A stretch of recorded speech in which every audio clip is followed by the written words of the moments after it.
Hey guys, welcome back to the channel.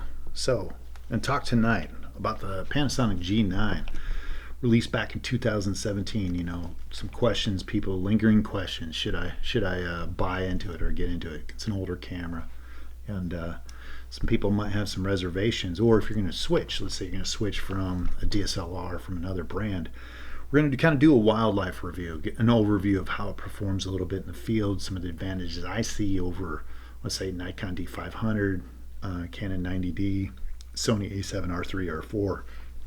That. So we'll get into it. We're gonna get into some of the things I like. But you guys know, every review kind of start off with the bad things, and on a good note. But so what are some of the bad things? Some of the drawbacks? I would say up front, Panasonic focus system. More so in low light. Focus system low light, it struggles a little bit. Not a ton. They've improved it because they've had a lot of different upgrades, which is great. Been great about this camera is they're still supporting it. And I think, Panasonic's going to the full frame to a certain extent, but they're kind of keeping their other foot in the other pool, and that's a wise thing to do because I think a lot of people are really warming up to this camera. It's getting around. The words are, at first it took a lot of flack. We'll talk about that here in a sec, but the focus system for low light isn't quite there yet.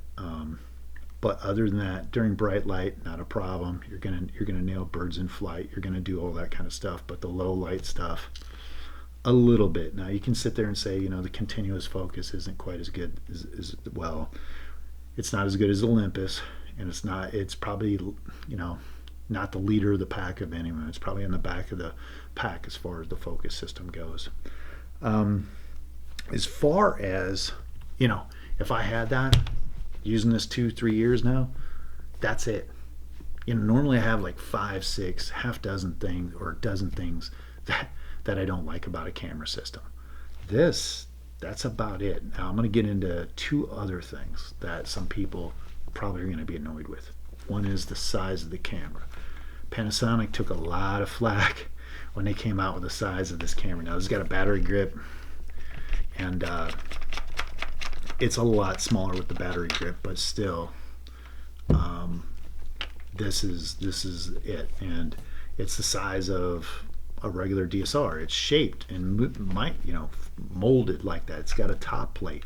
A lot of people dislike that, but I can kind of see where Panasonic was coming from, and I actually think it was a wise move. Is a lot of people are trying to move to mirrorless, and they want that hybrid. And with the EVF, we'll talk about how good that is. But the feel of it, the ruggedness, not so small, kind of gives them that feeling of what they know. But some people disliked it. They took a lot of flack. Micro Four Thirds is supposed to be small and it's going to kill the reputation and all that, but I don't see it there. We got plenty of small Micro Four Thirds cameras. So the big one, well, I should say some people have it. I do have a little bit of an issue. Is it's not the camera, it's the system. Micro Four Thirds only has like 3 or 4 true wildlife lenses. Now this is a 100 to 800. Or I should say 100 to 400, 200 to 800 mil lens. This is really, really common on the most common wildlife setup for the G9. It really is. Everybody's shooting it.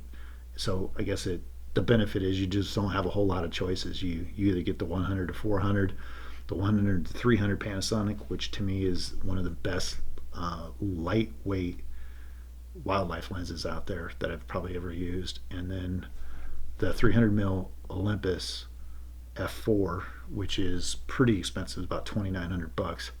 This one is $1,200. The 100 to 300 is like $500. But yes, only 3 choices could be seen as a drawback.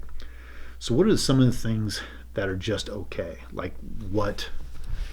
Kind of thinking through this. What are some of the things that are just average? The resolution. Now, 20 megapixels with this camera. It is pretty standard. Nikon D500 is 20. The older wildlife, what I call the wildlife of Canon systems, were 20. Olympus is 20. So the A7R3 R4. Now you're you're getting into 42 and 60 megapixels. That's a whole different world as far as storage and everything. But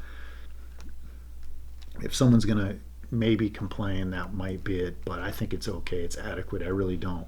I've shot the bigger cameras, and there's some drawbacks to storage in that. Dynamic range. People will mention dynamic range. It's okay. People will say, well, you got to mention that as a disadvantage. I'm not seeing it. I've shot the other cameras.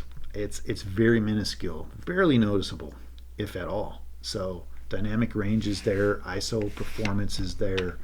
It's okay. It's not like crazy great, but it's decent.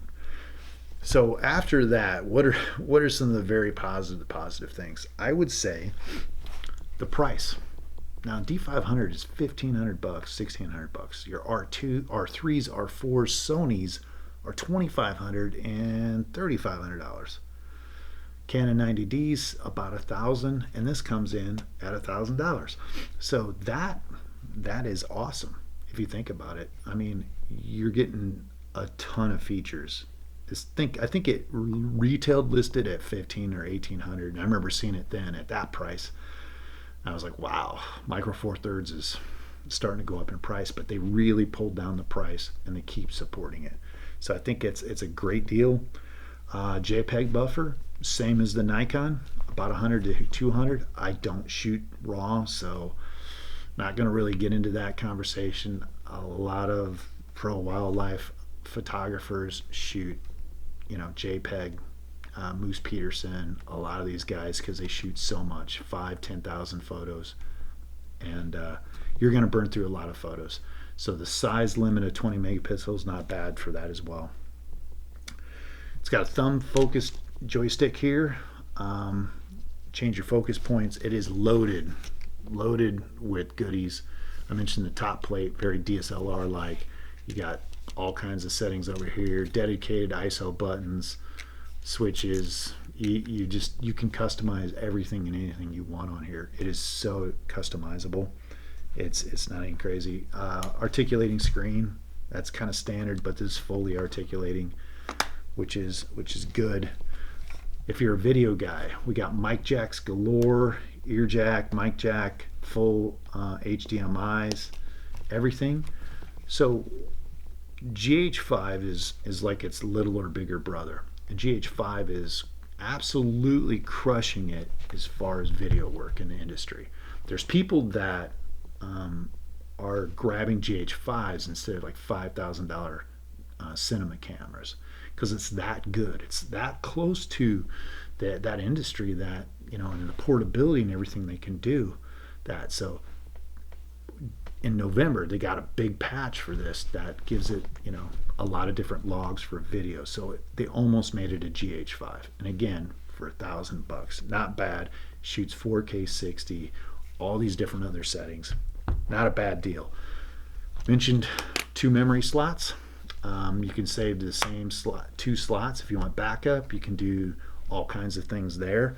I know a lot of the new Nikon stuff doesn't do that. Mirrorless, there's a big uproar about that. I'm on the fence on that one, but that's kind of the reason why you got this big bulkier camera.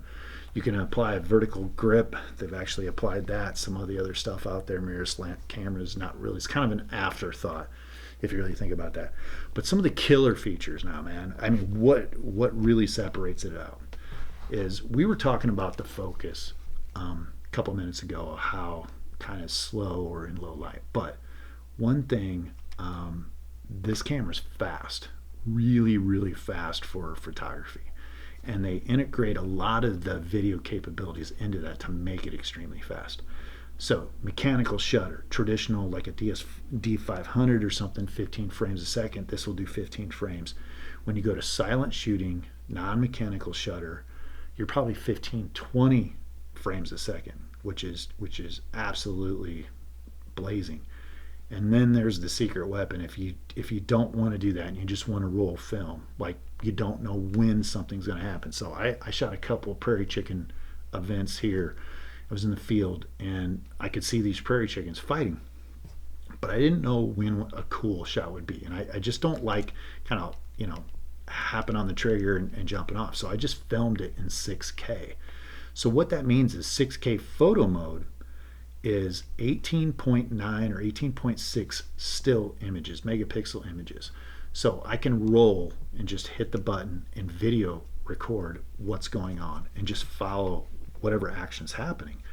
And then when it's over, just hit the button and stop. And then I can go back through the video frame by frame, which is 30 frames a second, and which equates to 30 FPS, and pick the image I want and stroll it out in a JPEG at you name it, 5-10 minutes of video footage for this stuff, and just pull it out. That's the one I want. And the nice thing is, guess what?